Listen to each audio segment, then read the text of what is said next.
All right, so here we go to start this course. We always start by teaching what we call the stance. And the stance is how you're going to stand and get into alignment with every single move. They all work off the same concept of the stance.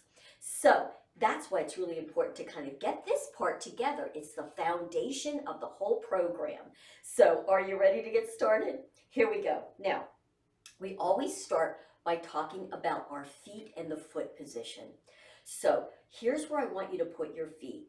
When Teresa first started the whole thing, she had the feet out a little bit wide. So if you happen to have one of the original, say, basic workout pluses, she took the feet out so that they were right underneath your hip ball joints. And she used to say, just put one heel in with the instep and then go across. But what we found is having the feet this wide really did not give you the absolute best results, especially when we went to do any kind of turning motion, because you have to keep the hips straight when you do a turn, and now you have a bit of a wide foundation, so you didn't get quite as much squeegee in the spine. So here's what we're doing now. You're going to put your feet 4 fingers apart.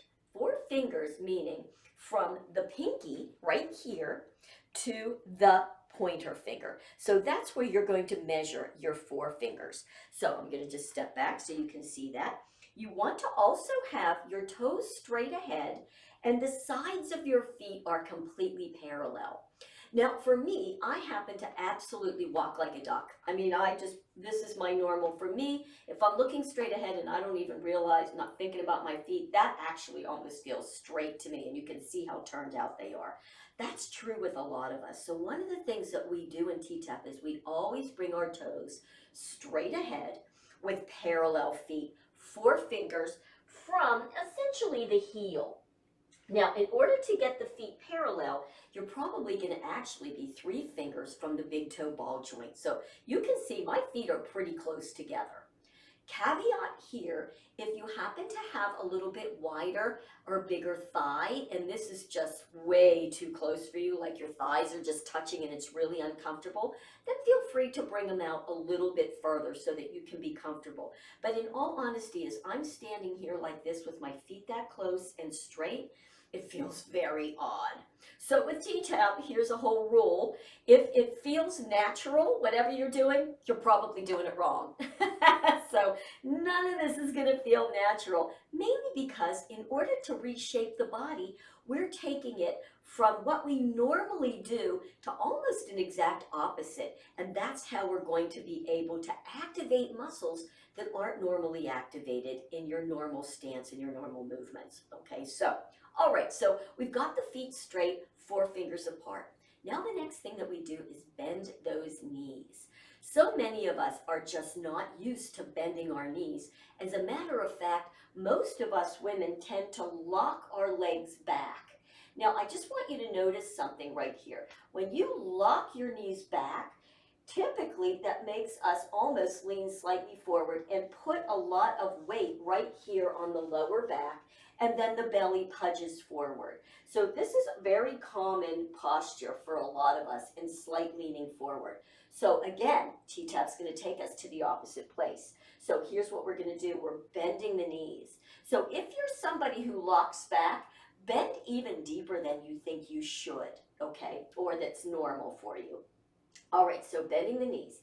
One hand goes on that lower belly, one right here at the lower back.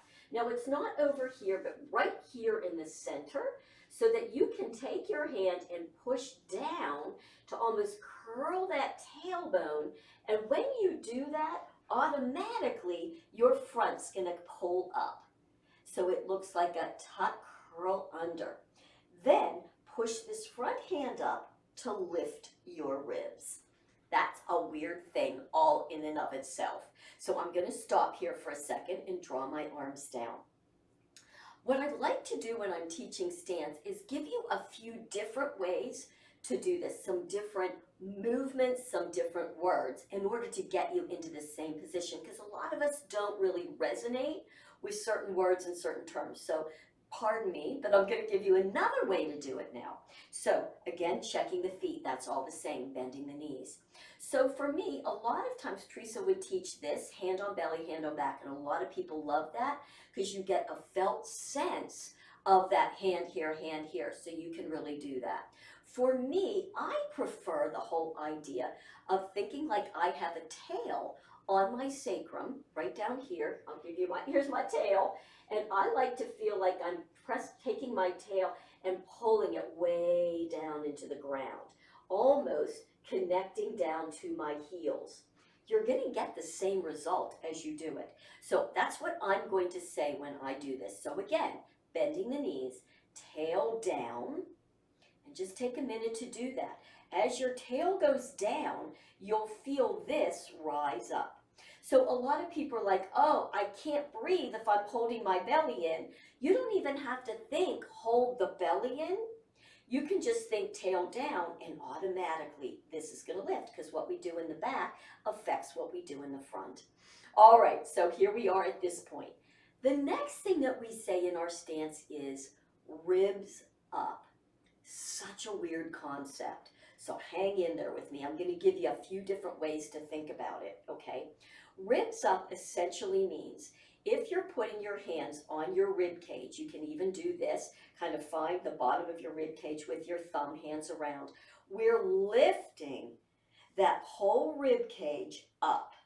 Now, when you do that and then just drop your arms, what you're going to find is we typically just allow our rib cage to sink down into our hips. You can see the difference. When that's happening, you're putting so much weight down in the hips.